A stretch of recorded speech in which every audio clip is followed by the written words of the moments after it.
Don't sign anything. An elderly midwife dragged me into the hillside while my husband went for coffee. She handed me the papers. Look for yourself. I started reading, and the world around me collapsed. Welcome to the Twists of Fate channel. Before we begin, let us know where you're watching from. We're very interested. We wish you a pleasant experience with this captivating story. The March sun filtered through the thin hospital curtains, casting long golden streaks across the white tiled floor. Maria lay on the bed, clutching a warm bundle to her chest, unable to take her eyes off the tiny face. Vanechka slept, smacking his lips in his sleep. His dark eyelashes fluttered slightly, and a delicate blush played on his cheeks. 4 days ago, she became a mother. 4 days that turned her whole life upside down, filled every breath, every movement with meaning. The birth was difficult, lasting almost 16 hours of labor. But when the midwife placed the wet, screaming baby on her chest, Maria burst into tears of joy.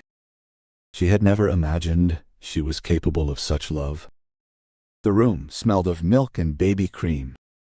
On the nightstand stood a vase of wilted tulips, which Dmitri had brought on the day of the birth.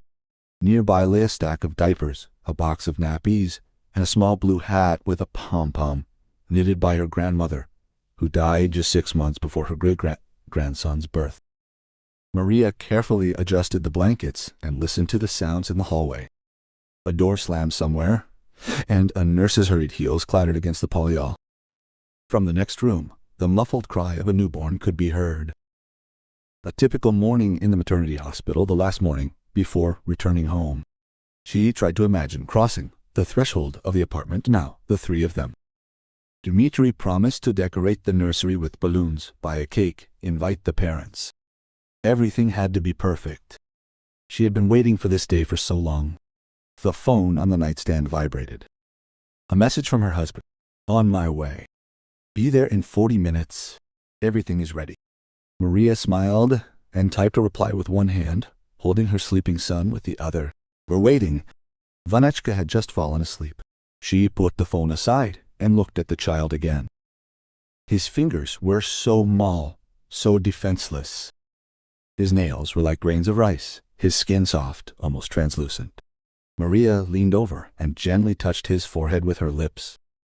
Vanechka sighed in his sleep and frowned, but did not wake up. The door to the ward creaked in softly. Nurse Lyuba, a plump woman of about 45 with a kind face, appeared in the threshold. Mashenka, how are you? Are you getting ready to be discharged? I'm getting ready, Maria nodded. My husband will be here soon. That's great. I brought you breakfast. Eat while the baby sleeps. You need your strength. There will be no one to look after you at home. Lyuba placed a nuba porridge, a bun, and a glass of compote on the nightstand. Maria thanked him and tried to get comfortable so she could eat without disturbing her son. You're a good, said Lyuba, lingering by the door. So calm, so balanced. Not like some. Yesterday, one of them in Ward 3 was screaming as if she were being cut. And all the baby has is colic. I just waited for him for a very long time, Maria replied. We tried to get pregnant for 3 years. I no longer believed it would work. She shook her head inquisitively. So it's fate. God gave you this boy for a reason. Take care of him. When the nurse left, Maria put the porridge aside and thought. 3 years of trying, endless examinations, 2 unsuccessful pregnancies, tears and disappointments. And now he was here, alive, warm, real. Her son. She remembered finding out she was pregnant. The test showed 2 lines early one July morning, when Dmitri was still asleep. She sat on the edge of the bathtub, afraid to believe it. Then came months of anxious anticipation, the constant fear of losing the child as it happened before. But Vanya held on, growing, pushing inside her as if saying, I'm here. Mom, I'm not going anywhere. A car hummed outside. Maria propped herself up on her elbows and looked out. No, not Dmitri. A regular taxi dropped someone off at the entrance to the maternity hospital. She lay back down, and closed her eyes. Fatigue washed over her in waves. She had barely slept for 4 days, feeding Vanya every 2 or 3 hours, listening to his every breath. But it was a sweet fatigue filled with meaning. Voices were heard in the hallway. Maria recognized her husband's low baritone. Her heart skipped a beat. She quickly fixed her hair and straightened her hospital gown. She wanted to look at least a little decent. Dmitri entered the room with a huge bouquet of white roses, tall, broad-shouldered, in an expensive gray coat. His dark eyes immediately found Maria, slid over the bundle in her hands. "Hello, darling." He leaned over and kissed her forehead. "How are you?" "Good." Vanechka just fell asleep. Dmitri carefully peered into his son's face. His lips twitched in a smile, but his eyes remained strangely cold. Or so Maria thought. "Beautiful," he said. "Just like you." Maria smiled. She had been so looking forward to this moment when the three of them would finally be together. "I brought the discharge envelope." Dmitri put a large bag on the bed. "Blue, just like you wanted. And a warm hat. It's still cool outside." "Thank you." He sat on the edge of the bed and took her hand. His fingers were cold, a little damp. "Listen, we need to hurry with the paperwork. I arranged for us to be discharged early without a waiting list. We just need to sign a few papers." "What papers?" Maria asked in surprise. "The nurse told me it was all standard, just a discharge summary and consent to data processing." "Yeah, that and a couple more formalities. You know how we love to churn out paperwork." Dmitri pulled several folded sheets of paper from his inside coat pocket. Maria reached for them, but he held them back. "Not now. First pack your things, then we'll go down to reception and process everything. We don't have much time." I left the car with the hazard lights on. Something in his voice struck Maria as abrupt, a note of haste, nervousness. Dmitri was usually calm, even phlegmatic, but now he kept glancing at his watch and shifting from foot to foot. "Dima, what happened? You seem tense." "Everything's fine." He looked away. "I just lied at work.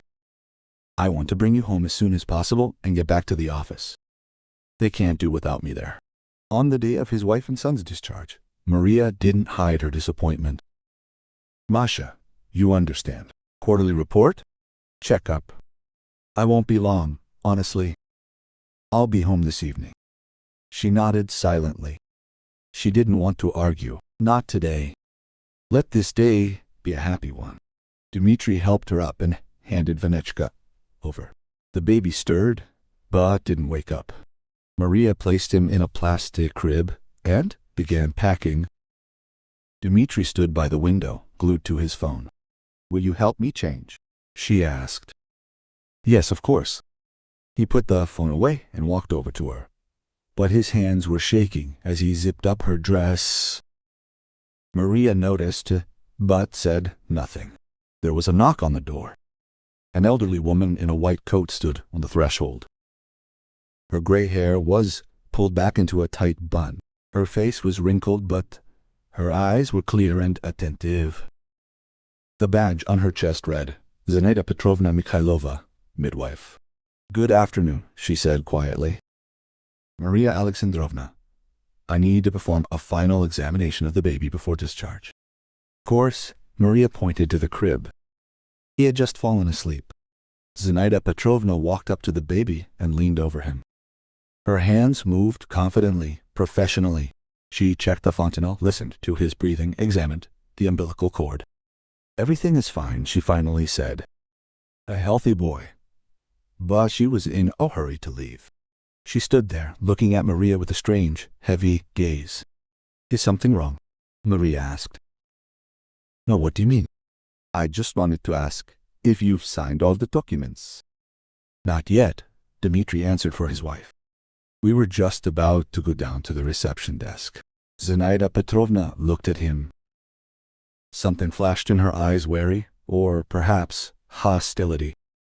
"I see. Well, I won't keep you." She turned and left.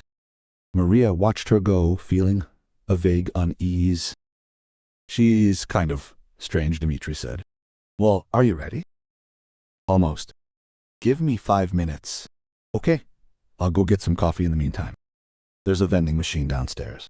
Dmitri left, leaving Maria alone with her son. She went to the mirror and looked at her reflection. A pale face, circles under her eyes, her hair hastily pulled back into a ponytail, but a light in her eyes. That same eternal light she had seen so many times in other women, and which she had longed for herself.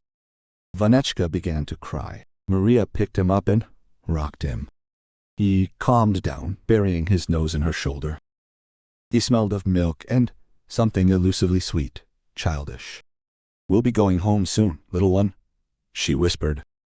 You have your own little room there. It's beautiful. Daddy painted it himself. And a crib with teddy bears and a mobile with music. The door creaked again. Maria turned, expecting to see her husband with coffee. But it was Zinaida Petrovna. She entered quickly, almost silently, and closed the door firmly behind her. Maria Alexandrovna, her voice was barely audible.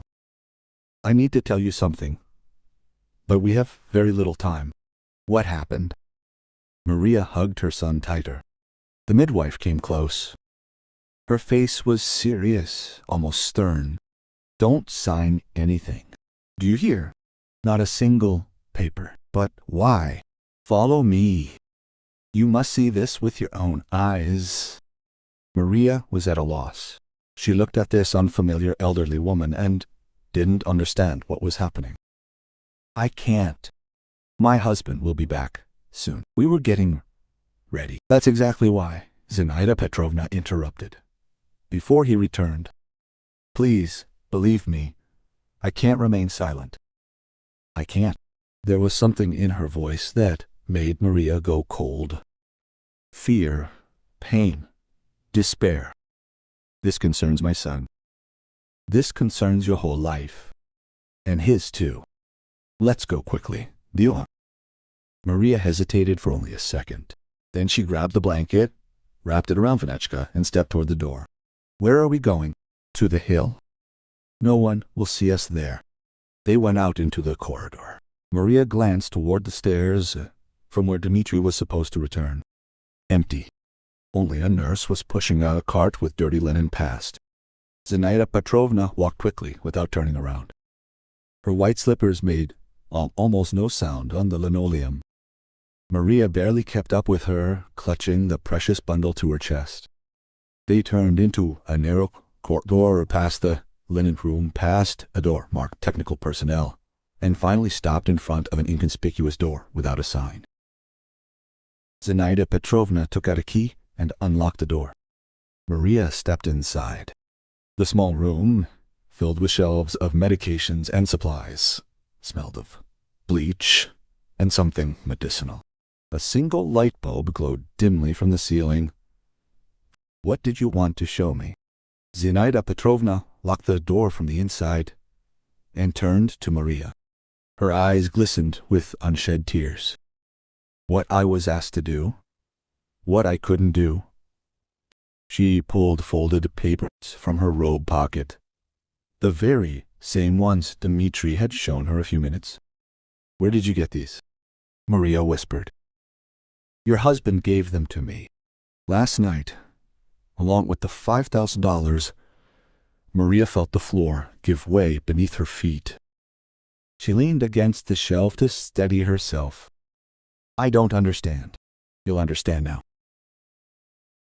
The midwife handed her the papers. Maria took them with disobedient fingers and unfolded them. First document, a statement of renunciation of parental rights. Her name, a place for signature. The second, consent to transfer the child into guardianship. The guardian column listed Dmitry Vladimirovich Krasnov. The third, a medical report on the mother's mental instability, signed by some doctor she had never seen. The letters blurred before her eyes. Maria blinked, and a tear rolled down her cheek, falling onto the paper. It's a forgery, she said in a hoarse voice. It's not my signature. I know. I saw it being signed. The nurse from the reception desk, she's also in on it. But why? Why would he do this? Zinaida Petrovna sighed heavily. I don't know that. I only know that he's in cahoots with Gennady Pavlovich, our head of the department. That they were in a hurry to get everything done before you were discharged. They were counting on you being too tired and inattentive after giving birth. Sign everything without looking. Maria looked at the documents and couldn't believe it. 3 years of marriage. 3 years of living together. How could he?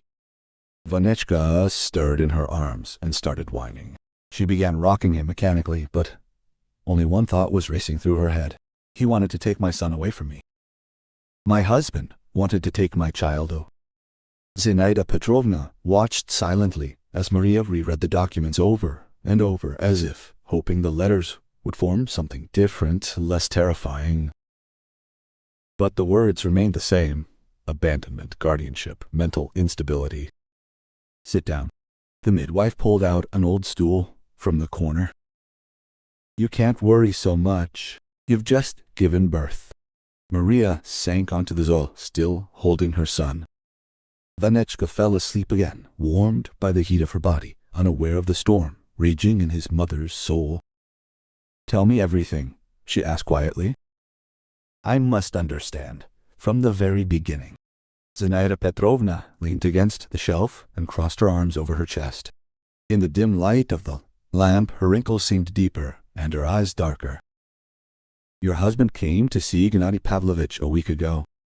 I overheard their conversation by chance, passing by the office. The door was slightly open. They were discussing some documents, money. I didn't pay attention. You never know what kind of business people have. But then, she fell silent, collecting her thoughts. Then, the day before, yesterday, Gennady Pavlovich called me to his office and said there was a delicate assignment, a well-paid one. We need to make sure that one red-haired woman signs all of the documents upon discharge, without reading them carefully, without asking questions. If necessary, distract her, talk her into it.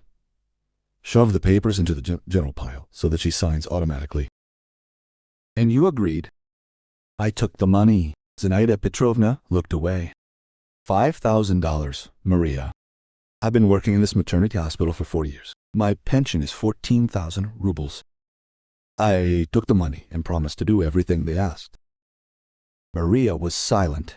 She didn't know what to feel: anger, gratitude, contempt. But last night, the midwife continued, I couldn't sleep. I lay there and thought about you. About how you looked at your boy, how you smiled at him, how you talked to him although he doesn't understand anything yet. And I remembered. Her voice trembled. She turned to the window, through which the gray hospital courtyard was visible. 32 years ago, I also had a son. I was born here, in this maternity hospital. I was young then, stupid. My husband drank. We had no money. We lived in a communal apartment with his mother, who hated me. And, I gave him up. My boy. I signed the papers on the 3rd day. I thought it would be better for everyone. They would find a good family for him, and I would somehow survive. Zinaida Petrovna turned to Maria. Tears streamed down her cheeks, but her voice remained even. I didn't survive. I haven't truly survived a single day. Every morning, I wake up and think about him. Where is he? Is he alive? Happy? Does he remember that somewhere out there is the mother who abandoned him? Maria felt a lump rise in her throat. Have you looked for him? I have. 10 years ago, I found the orphanage where he was placed, but the adoption papers are sealed. They only told me that he was taken into a family when he was 2 years old. A good family. They moved somewhere north. And that's it. Nothing more. The midwife wiped her face with the back of her hand. When I lay awake yesterday thinking about you, I realized I can't. I can't do to you what I once did to myself, Balf. I can't take your son away from you, even if they paid me for it. I'll give you the money back. Let them fire me. Let them jail me. I don't care anymore. But you have to know the truth. Maria rose from the stool and walked over to Zinaida Petrovna.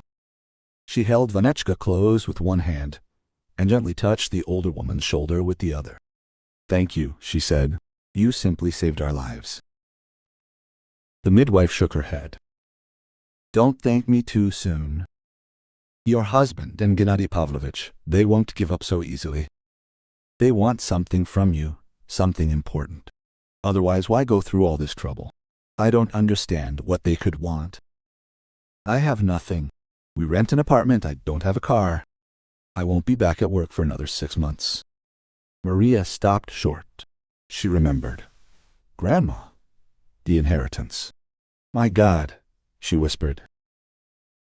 "My grandmother died 6 months ago, leaving me a house in the suburbs. Old but large, on a good plot, and some savings. I was planning to inherit after giving birth, but I kept putting it off because of the pregnancy." Zinaida Petrovna frowned. "And your husband knows about this?" "Of course. He was the one rushing me, saying we needed to get everything done quickly before land prices dropped." The pieces of the puzzle were beginning to fit together into a terrifying picture. Maria remembered how Dmitri had changed after her grandmother's death. He became more attentive, more affectionate, often asking about the inheritance, about the documents. He offered to help with the paperwork. She, the fool, was glad that her husband cared so much about the family. "If I had signed these papers," she said slowly, "I would have lost my parental rights. And then you would have been declared incompetent on the basis of this false certificate," Zinaida Petrovna picked up. "And all your affairs would have passed to the guardian, that is, to your husband. He would have had access to the inheritance, and to the child. Complete control over your life. You wouldn't have had time to squeak." Maria felt the floor beneath her feet again. The scale of the betrayal was monstrous. The man she trusted, with whom she shared a bed, to whom she bore a son, planned to steal everything from her. Absolutely everything. "I need to call," she said, taking out her phone. "I have a friend. She's a lawyer. She will help." "Wait." Zinaida Petrovna raised her hand. "Before you call, look carefully at the documents. There is something else there." Maria unfolded the papers again. The third sheet is the medical report. She had previously read it only diagonally, too shocked by what's happening. Patient Maria Alexandrovna Krasnova, born in 1992, has been under observation for 6 months. Aldo. Diagnosis: bipolar affective disorder, mixed episode. Restricted legal capacity is recommended. 6 months. Maria looked up. "What 6 months? I've never been seen by any psychiatrist." "Look at the doctor's signature." Maria looked closer. A sweeping squiggle, almost illegible. But next to it was the transcript. "To the Dr. Prokhorov." "And to a psychiatrist." "I don't know any Prokhorov." "But your husband does. He's a friend of his since school. Works in a private clinic, specializes in examinations. For good money, he'll write anything." Maria sank back onto the stool. Her legs gave out. "How do you know all this?" "I heard her and Gennady Pavlovich discussing the details. The walls in this building are thin, and I've worked here for 40 years. I know every corner, every crack." Vanechka stirred and opened his eyes. He looked at his mother with his dark, still, unfocused eyes. Maria smiled at him automatically, although everything inside was clenched with fear and pain. "Tisha, little one, everything will be fine. Mom will protect you." She looked at Zinaida Petrovna. "I need to call the police.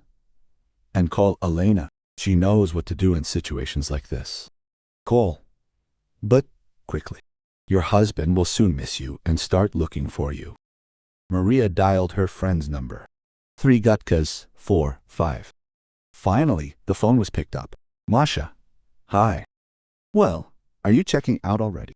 "Lena, I need your help. Urgently." Something in her voice made her friend wary. "What happened?" Are you okay, Vanechka? He's fine. But Dmitri, he forged the documents. Wanted to take my son away from me and declare me incompetent. Pause on the other end of the line. Masha, are you sure? This is a serious charge. I have the papers in my hands. A waiver of parental rights, a fake certificate from a psychiatrist. The local midwife told me everything. She was supposed to slip me these documents when I was discharged. Elena was silent for a few seconds. Listen to me carefully. Don't leave the maternity hospital. Don't sign anything, nothing at all. Don't talk to Dmitri. I'm calling the police now and coming to you. I'll be there in 40 minutes. Hold on. Lena, I'm scared. I know, but you can handle it. You're strong, and we won't let him get away with this. Do you hear? He will answer for everything. The connection was lost. Maria put the phone away and looked at the midwife. The police are coming. And my friend too. Okay, then we'll wait here. This little place rarely opens. They won't find us.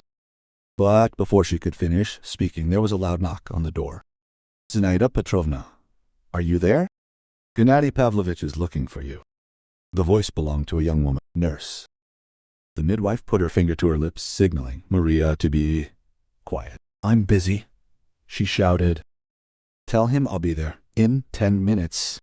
He's very angry. He says it's urgent. In 10 minutes. Footsteps faded away.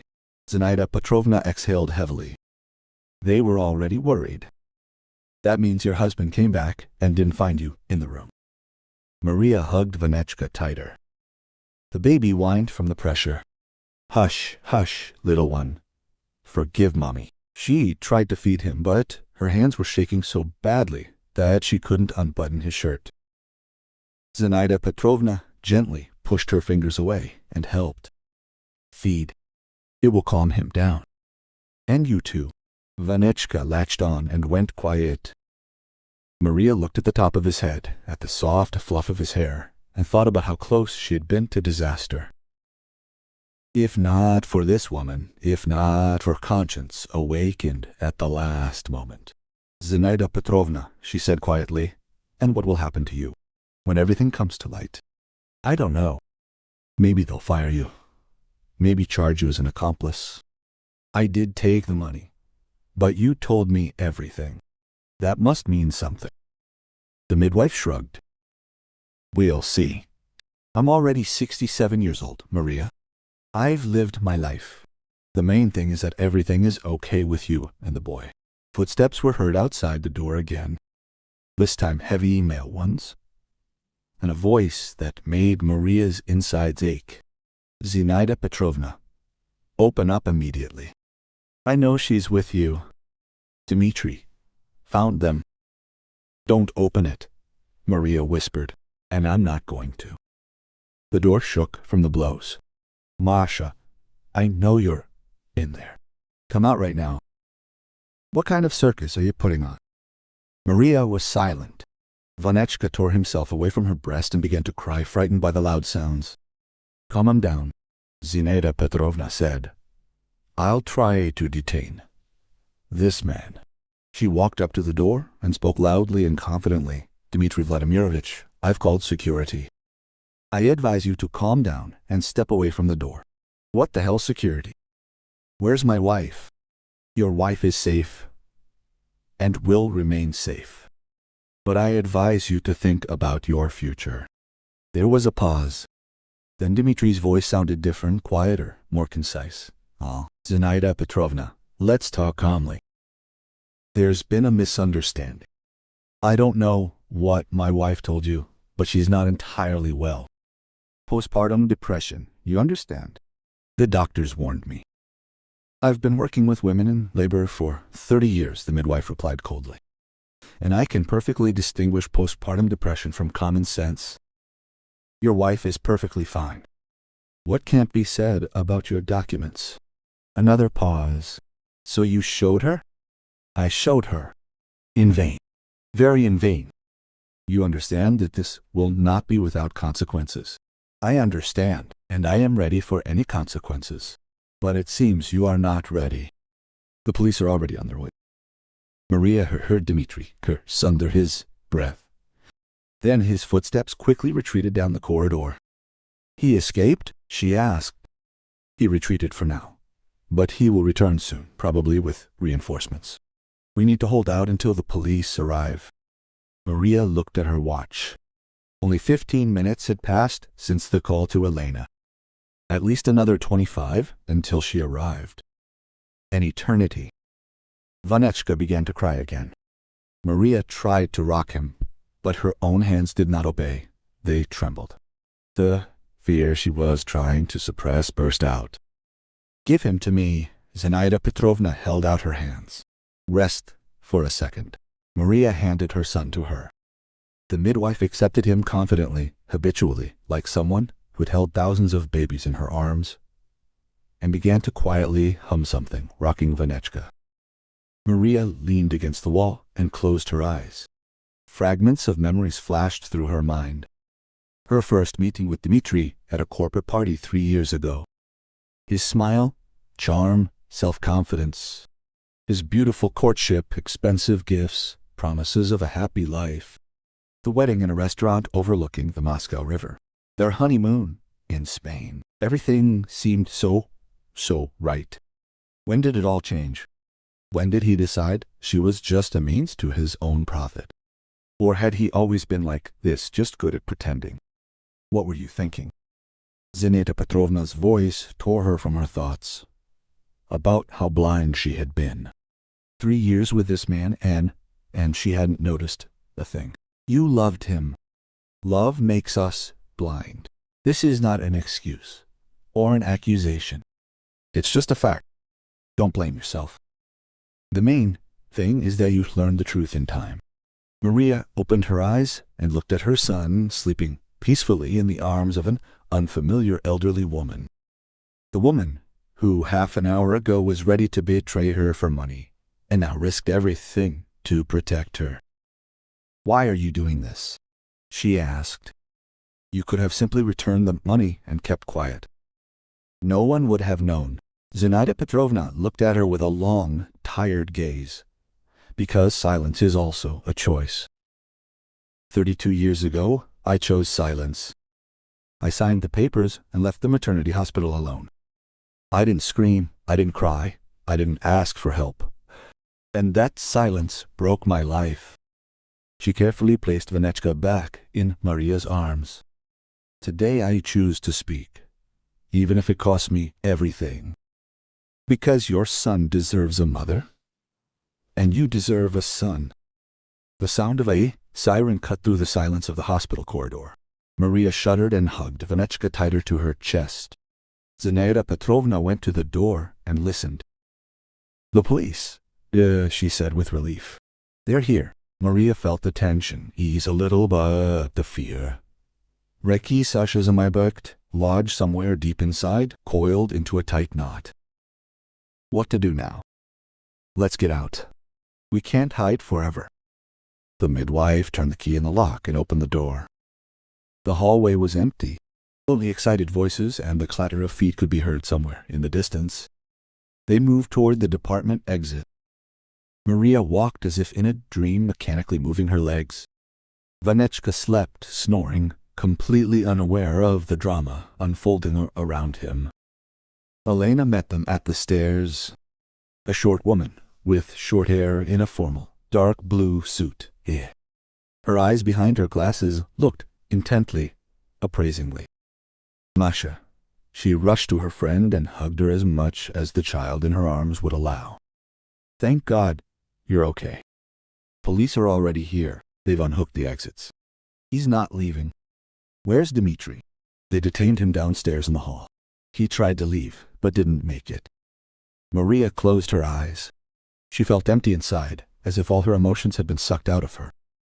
I need to see him, she said unexpectedly. Elena frowned. Why? This is unnecessary, believe me. You'll only get upset. I need it. I have to understand. I have to look him in the eyes.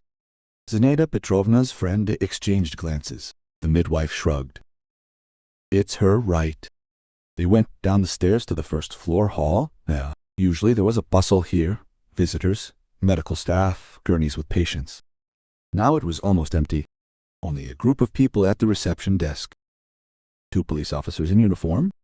A man in civilian clothes, apparently an investigator. And Dmitri. He stood leaning against the wall, his hands behind his back. There were no handcuffs, but one of the police officers stayed close, monitoring his every movement. Dmitri saw Maria and jerked forward. Masha, finally. Tell them it's a misunderstanding. Tell them I didn't do anything. Maria stopped a few meters away from him, looking at the man she had lived with for 3 years.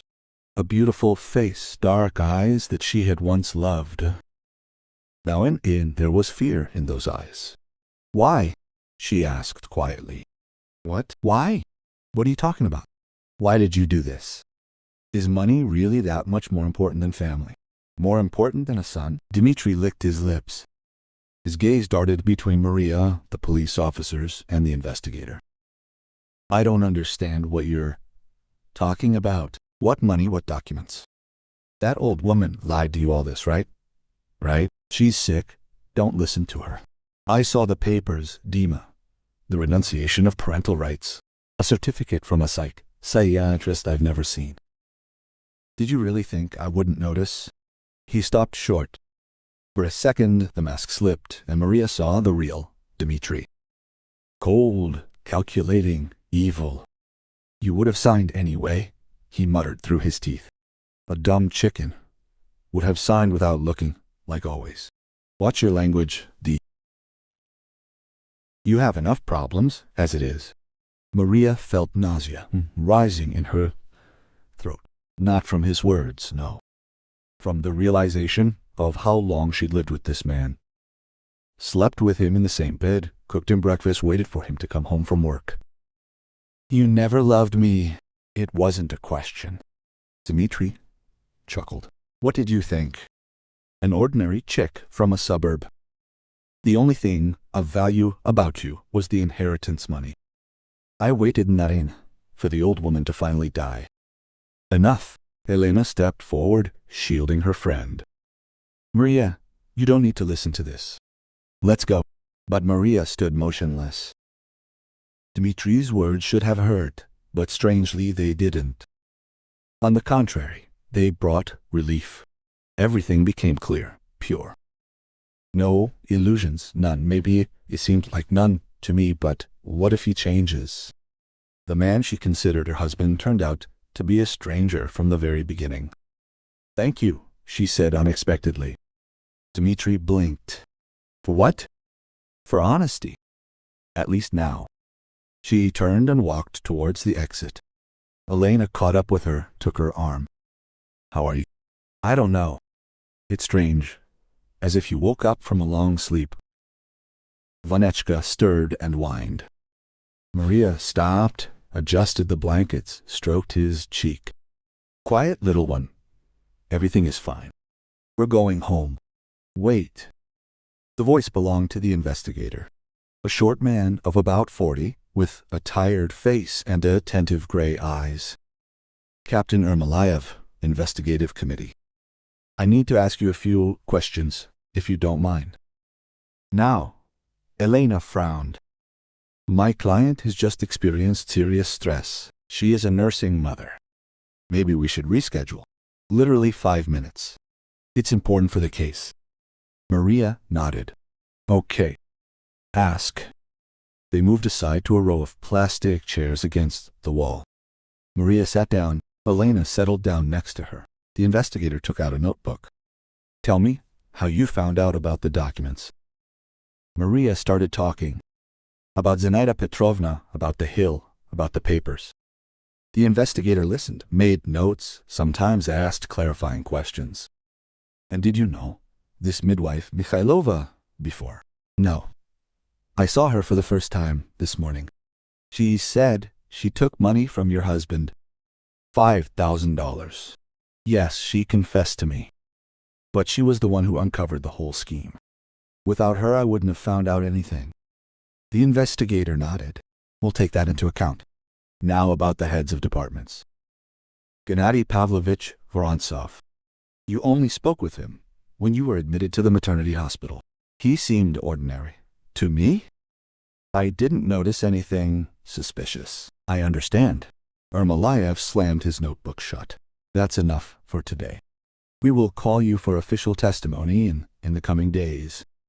In the meantime, I advise you to stay in the city and stay in touch. He went over to his colleagues. Maria saw them conferring about something as one of the police officers led Dmitri away to exit. Will they arrest him? She asked Elena. They'll hold him for questioning, for now. But if everything you told me is confirmed, then yes. The article on forgery of documents, attempted fraud, conspiracy. This is serious. And the head of the department. He will also be questioned. Most likely he will be suspended from his post until the end of the investigation. Maria leaned back in her chair and closed her eyes. Her head was buzzing, her body demanded rest. But there was still so much to do. Lena, I need to collect my things from the ward and officially discharge myself. I will organize everything. Sit here and rest. Her friend left. Maria was left alone with her son. Normal hospital life was gradually resuming around her. Nurses were again in the corridors. Somewhere the phone from the maternity ward was ringing. Someone's scream was heard. Zinaida Petrovna approached her. The midwife looked several years older. Her shoulders were hunched. I was suspended, she said simply, until the circumstances are clarified. I'm very sorry. No need. I myself chose this road. She sat down next to Maria and looked at the sleeping Vanechka. A beautiful boy. He will grow up to be a good man. I can feel it. How do you know? Intuition. For 40 years in the maternity hospital, thousands of children passed through my hands. You begin to feel such things. Maria looked at this woman, at her calloused hands, at her wrinkled face. Just recently, she was almost an enemy, a person ready to betray for money. And now she sits next to me, deprived of a job, with an uncertain future. What will you do? I don't know. While the pension is small, finding a job at my age is difficult. But somehow I'll manage. I always managed. You could. Maria hesitated, not knowing how to formulate it. I mean, if you need help. Zinaida Petrovna smiled for the first time all day. Thank you, but don't bother. You have enough of your own worries. And yet, you saved us. This is unforgettable. Elena returned with a bag of things. She packed everything. They will issue a discharge in absent. The documents will be sent by mail. Let's go home. Maria stood up and looked at Zinaida Petrovna. Will you leave me your phone number? The midwife paused, then nodded, took a piece of paper from her pocket and wrote down the numbers in a clumsy handwriting. Call if anything happens, even if just to tell me how the baby is growing. I will definitely do that. They left the maternity hospital. The March sun was in their eyes. The air smelled of melted snow and spring. Maria stopped on the porch and took a deep breath. Freedom. A strange feeling after everything that had happened. Elena pulled up the car and helped put Vanechka in the child seat. Where should I take you? Home. Maria thought about it. Home to the apartment where she lived with Dmitri, where everything reminded her of him. No, she would not go there. To her mother, if possible. Of course. The car started moving. Streets, houses, people floated past the window. An ordinary March day for everyone around. Unusual only for her. Lena, Maria turned to her friend. What happens next? Legally, I mean a lot of things. First the investigation, then the trial. You'll need to file for divorce, for division of property, arrange guardianship of Vanechka in your name only. Sort out your grandmother's inheritance. Will it take long? Several months at least. But don't worry, I'll be here. I'll guide you through it all. Thank you. Elena shook her head. Don't thank me. We've been friends since college. You would have done the same for me. You would. Maria knew that for a fact. He and Elena had been through a lot together. Exams, their first job, their first disappointments. Elena had been a witness at her wedding with Dmitri. I wonder what she thought then. Did she see something that Maria herself didn't see? You never loved him, she said out. Who? Dmitri. I remember you were kind of tense at the wedding. Elena sighed. It's not whether she loved him or not. There was just something about him. I can't explain it. Too smooth, too perfect. Like they were playing a role. Why didn't you tell me? You should have listened. You were in love, happy. I didn't want to ruin your holiday with my suspicions. Maria turned to the window. Her friend was right. She wouldn't have listened. She would have been offended, probably. She would have thought Elena was jealous. How stupid she was. The car stopped at an old 5-story building on the outskirts of the city. Maria grew up in this house, in a small 2-room apartment on the 3rd floor. Her mother still lived here. Do you want me to come up with you? Elena asked. No, I can handle it. You need to go back to work. Call me anytime. If anything happens. Maria got out of the car, took Vanechka. Elena waved to her and drove away. The familiar entrance greeted her with the smell of old paint and cats. Maria climbed the worn steps, found the right door, and rang the bell. Her mother opened the door, a short woman of 62 with gray hair and kind brown eyes. Seeing her daughter holding the baby, she gasped and pressed her hands to her chest. Mashenka, what happened? Why are you here? Where's Dima? Mom, Maria's voice wavered. Can we stay with you for a while? Mom didn't ask any questions. She simply hugged her daughter, pulled her into the apartment, and closed the door. Of course we can. You can stay as long as you need. This is your home.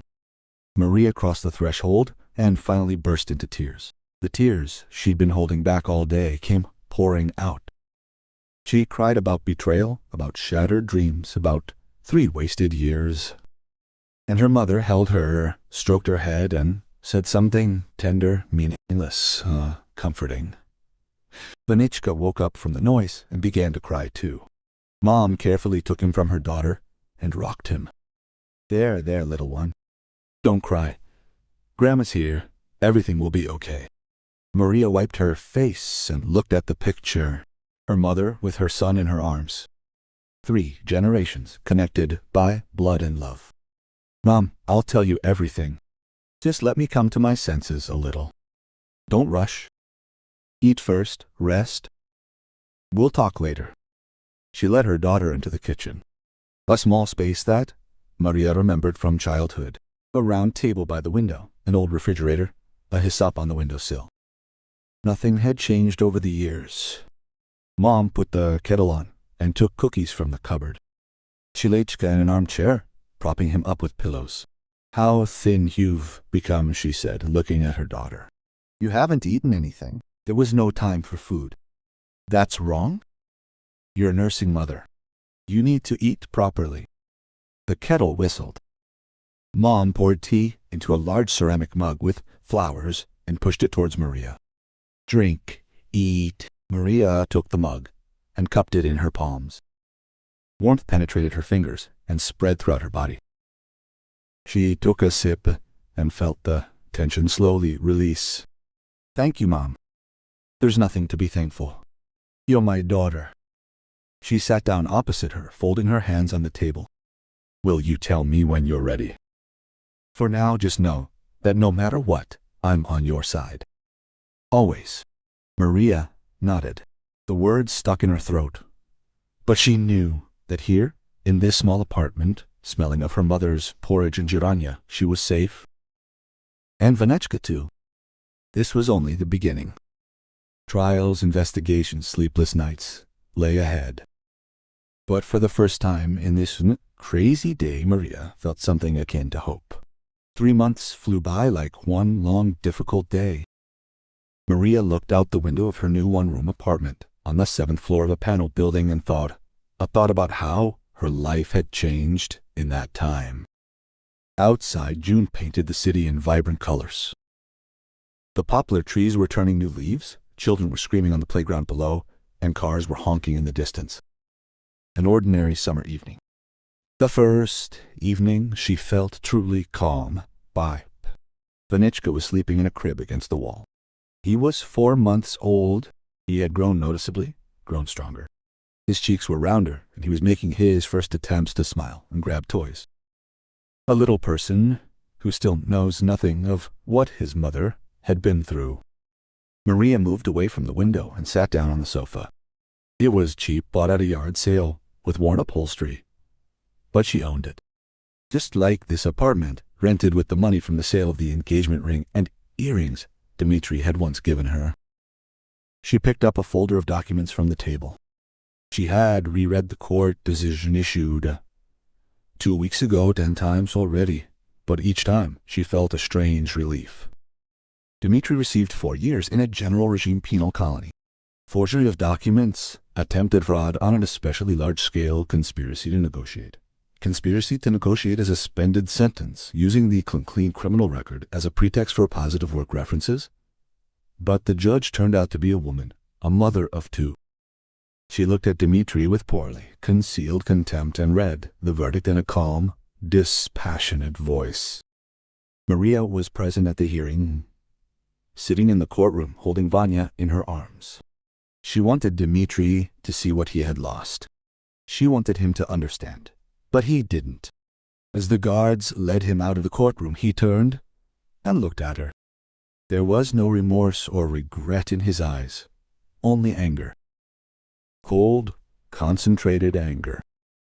Maria held that gaze, didn't look away first, and when the door closed behind him, she felt something snap inside her. The last thread connecting her to her past life. The divorce was finalized in absentia while the investigation was ongoing. The division of property took longer. The apartment they lived in turned out to be rented. The car was registered to Dmitri's company. There was essentially nothing to divide. Maria took only personal belongings and the children's property. However, her grandmother's inheritance was assessed without any problems. It was a house in the suburbs, old but sturdy, on a 15-hectare plot, and a savings account which Maria hadn't even suspected. Her grandmother had saved penny by penny her entire life, having accumulated almost 2 million rubles. Maria decided not to touch this money for now, setting it aside for a rainy day for Vanya's education, for something important. She lived on childcare benefits and a little help from her mother. Modest, but sent. The doorbell rang. Maria looked at her watch. 7 p.m. It must be Zinaida Petrovna. She opened the door and smiled. An elderly midwife stood on the threshold, carrying a large bag. Over the past 3 months, she'd become almost like family. She came every week, helped with the child, cooked, cleaned. She refused to take money and got angry when Maria tried to pay her. "Good evening, darling." Zinaida Petrovna came in and took off her shoes. "How are you?" "Good." "Vanichka just fell asleep." "That's good. I brought you some cabbage and egg pies. And I cooked the chicken broth myself." She went into the kitchen and started laying out containers on the table. Maria looked at her warmly. "Zinaida Petrovna, you spoil me." "Be quiet. A young mother needs to eat well, and you always forget to eat." They sat at the table. Maria poured tea and put the pies on plates. Zinaida Petrovna ate little. She spent more time watching Maria eat. She heard about the court's decision. She finally said, "Yes, 4 years. Not enough. I would have given him a full time." Maria shook her head. 4 is enough. The main thing is that he can't harm us anymore. And Gennady Pavlovich got a suspended sentence and lost his license. He won't work in medicine anymore. Zinaida Petrovna nodded with satisfaction. On business. So many years in the maternity hospital, so many lives passed through his hands. And now he's gotten involved with scammers. Shame. She sipped her tea and looked at Maria closely. And how are you? Really? Normal. I'm slowly coming to my senses. You're sleeping well. Maria paused. I didn't want to lie. Not really. Sometimes I have nightmares. I wake up in a cold sweat, feeling like someone is standing over Vanechka's crib.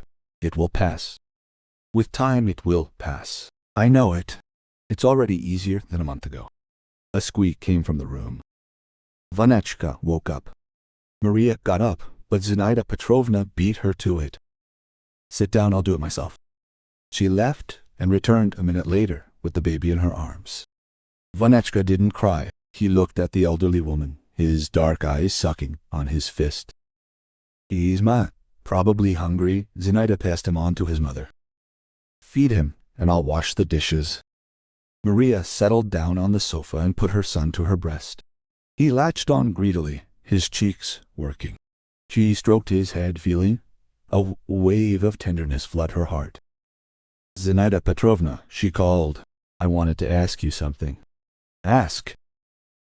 The midwife came out of the kitchen, drying her hands on a towel. Your son. You still haven't found him. Zinaida Petrovna was silent for a moment, sat on the edge of the sofa, and folded her hands in her lap. No. I tried again after all this story. I thought maybe I'd find out at least something. But the documents are tightly sealed. All they told me was that he's alive and well. Nothing more. I'm very sorry. There's no need to feel sorry. It's my own fault. I signed those papers myself. I gave him to strangers myself. No one forced me. You were 25.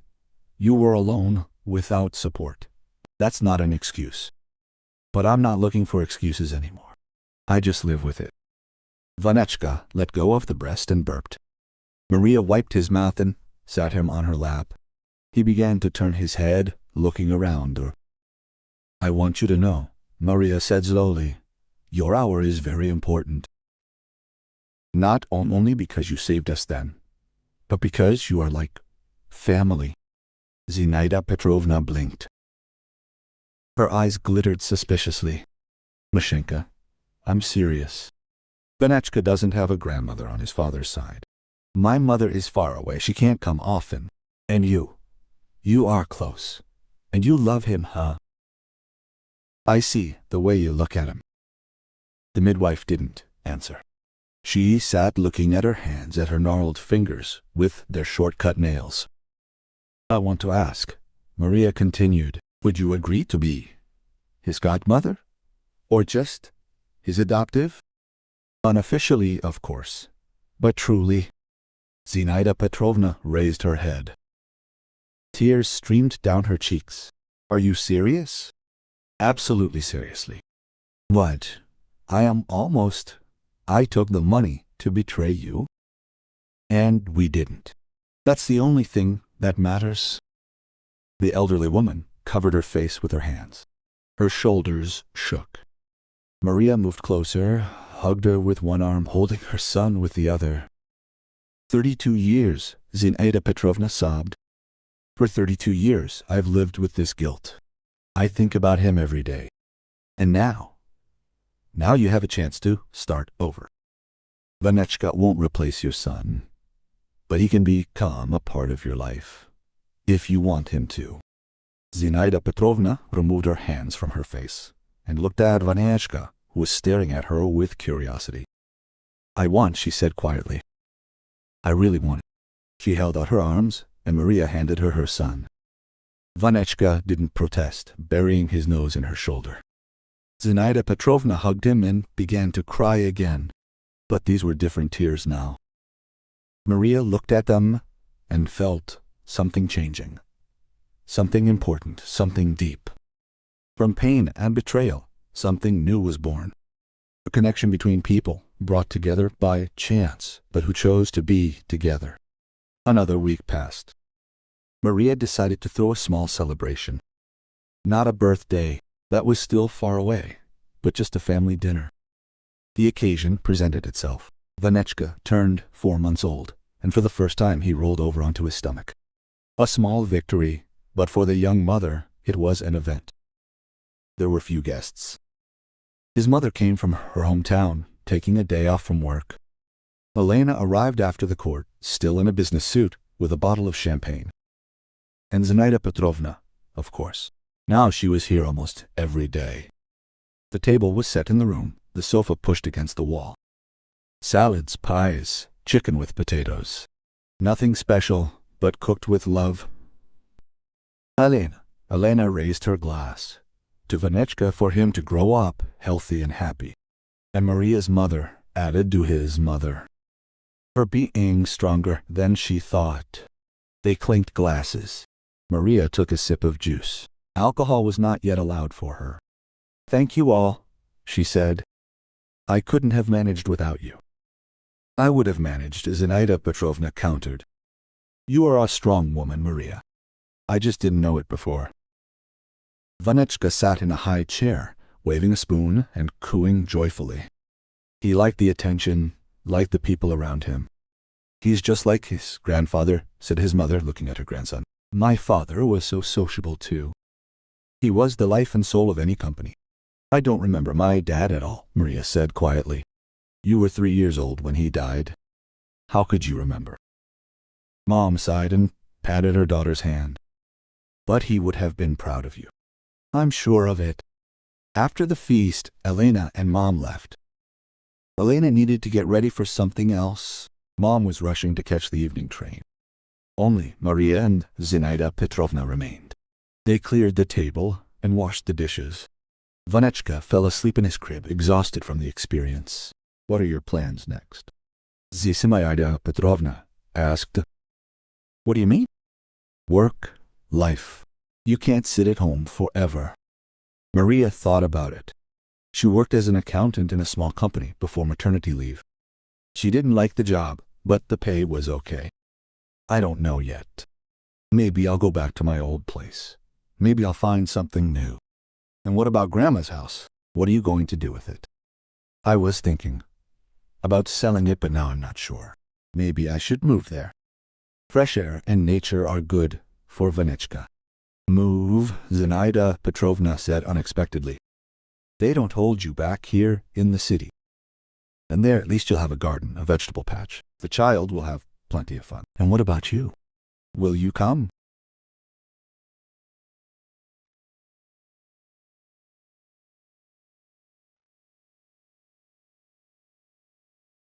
Maria did according to our conscience when we could have done otherwise.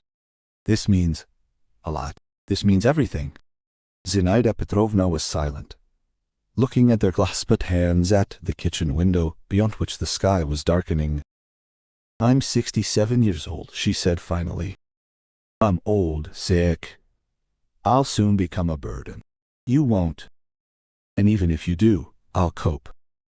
You coped too, when you helped me these months. This is different. This is the same. We help each other. That's how it should be in a family." The word hung in the air between them. Family. A strange word for two women who met under such circumstances. But for some reason it seemed right. "I'll think about it," Zinaida Petrovna said. "Give me time to think. As long as I need." They finished cleaning and sat down on the sofa. The streetlights were coming on outside. The city was plunging into summer twilight. "You know," Zinaida Petrovna said quietly, "I've lived my whole life alone. After I gave up my son, I never married. I was afraid that I'd have to make decisions again that would affect someone else's life. And now I'm afraid too, but in a different way. I'm afraid of missing the chance that fate is giving me." She turned to Maria.